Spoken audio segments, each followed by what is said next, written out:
All right, everyone. Now Trump is reportedly saying that he's going to command the State Department to begin the process of moving the U.S. Embassy in Israel from its capital of Tel Aviv to the ideological capital claimed by both Judaism and Islam and some Christian groups, which is Jerusalem. See, the problem is this is going to anger 90% of the Islamic world, including states that right now, Turkey would be one of the big ones as to why he probably should wait on doing this. I understand maybe he's doing this to get in the Christmas season because some of his the people who voted for him were religious. But Trump needs to realize something. He might or might not. This might be part of a 4D chess move. I'm not seeing it. Somebody maybe can explain how it could be.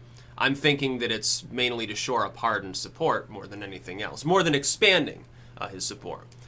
Trump's got to realize that some of the hardline right religious folks don't really like him. They were like Cruzites. They openly they're like never Trumpers. The fact that he moves the embassy to Jerusalem may convince them that he's not the Antichrist. Some of these people, though, will probably say, oh, he's setting up to be the Antichrist. He's going to, pretty soon he'll be taking a throne over there. Oh, no, 666. They're going to be all worried. It might score him points with some of the people that already support him and shore that up. It might expand a little bit into some of the weaker hyper-religious people. Maybe they're less never Trump-y, so maybe they jump back aboard, and maybe his approval is rising anyway a little bit now because he's being normalized finally, because people are starting to realize that he's not, a KGB agent. But I would think one of the main reasons not to do this is if Turkey gets too angry at us. Right now, and they control the Bosphorus, which is the main important point to note, and, they're one of the top 10 militaries in the world, believe it or not. They could end up swinging further towards Russia. They're already optioning their weapons systems. They're already talking with Russia more. And this is despite the fact that they shot down one of Russia's jets, you'll remember, I think last year. Despite that, their diplomatic ties in the wake of the Obama admin with Russia have been growing. Their diplomatic ties with the U.S. have been declining. The state of Egypt would be another one. Now, Egypt tends to play nice with Israel, so they probably won't care, which is, for us, it's very good. But there will be groups within Egypt that don't like this very much. And if you're trying to tamp down on the Syria and Iraq situation, the last thing you want to do is piss people off for solely ideological reasons. This doesn't this doesn't bring us a bunch of money.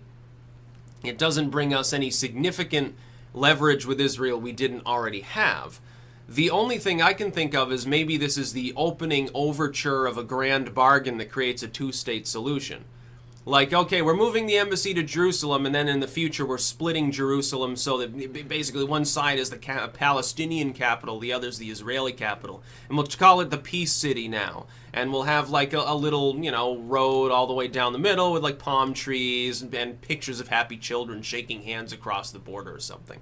Maybe they're planning on doing something like that. I'm not so sure, though. This could just be an ideological move for Trump and one that I can't really support. When I look at this situation, I say this, though, as well diplomatically. Most of the world does not recognize this move. They will not recognize it. They say, no, the capital of Israel is Tel Aviv. We recognize that. Jerusalem is nobody's capital at the moment. It's may function as a religious site, a religious capital of Judaism as a religion, of the Palestinians and Islam as a religion and a group, an ethnicity. But it is not a national capital. It's not, from the stance of borders and diplomacy, it has no such meaning. That's what most of the world's going to say. Technically speaking, and recognition is 9/10 of the international law, I suppose, in this case. They're right.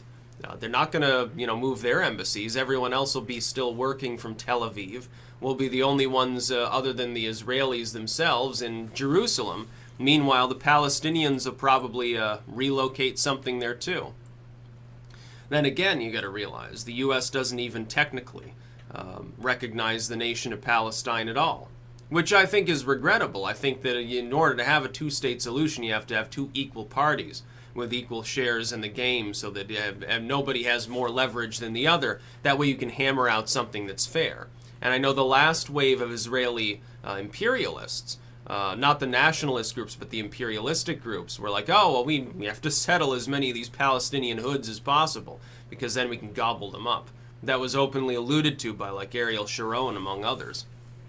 And even though that's falling by the wayside, and Trump very early on, I think a good thing that he did, was he said, well, you know, the Israeli government needs to hold back on, you know, basically supporting these groups that are pushing the Palestinians out. It's unhelpful from the stance of negotiating anything, so cut it out for a while. We need to talk about this. That was good. Moving the moving the embassy unilaterally to Jerusalem, though, I can't see how really long-term this helps anything unless you're also going to set up an embassy for Palestine in the same city on the opposite side and say, okay, we're recognizing you both at this point. You both have a capital here. We can have a one-state solution, a two-state solution, or we can just come in and play little Antichrist, and the U.S. will just annex you both, and you know this will be another state or something. We could. You know, we've paid time and time again, I think, enough money and nuclear triggers to have paid for every square inch of land in the whole region. So it's become a massive. It's become to us as North Korea is to China at this point, which is basically, yeah, we keep sending you free stuff because otherwise you will collapse. I don't even think Israel is food self-sufficient. It'd be a famine if we weren't involved. And that's with desalination technology being quite in vogue there. You know, turning the desert green in the most literal sense.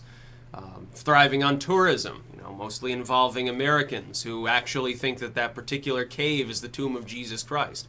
Sorry to let you down, but it's not. There is no tomb of Jesus Christ. It doesn't exist. If it exists, if there was a Jesus and he had a tomb at all, it was probably destroyed during some siege 1,000 years ago. You're never going to find it. You might find a rock that used to be part of it. You won't even be able to identify it. It won't even have an inscription at this point. So you can get over that mythological stuff. I don't know exactly what Trump is planning here. But so far, most of the things he does have some ulterior motive. So he might look forward to that and say, well, you know, we can be hopeful that this accomplishes something. It's part of a greater strategy. But I'm not seeing what that greater strategy at the moment is. And of course, anytime the media reports it's like Trump supposedly is guaranteed to do, there's always that 1% chance that he's like, well, what are you talking about? I never even said this. Oh, a source told you? Well, the source is wrong. And he's doing a little bit of A/B testing. That is, he has someone within the White House leak it to the press. They report on it. He waits a few days. Then he comes out and if the reaction was negative to the idea that he put out, he says, no, I never said that. No, you got your info wrong. The anonymous source is lying through their teeth and sensationalizing again. It's actually a decent strategy. Let's hope that's what he's doing to be funny. And maybe he will. Maybe he comes out a couple days and says, nope, I'm not moving the embassy. I don't know what you heard, you know, sorry, but you want to cast me as a xenophobe, and I'm not. Maybe that's his goal. That's about all. Peace out.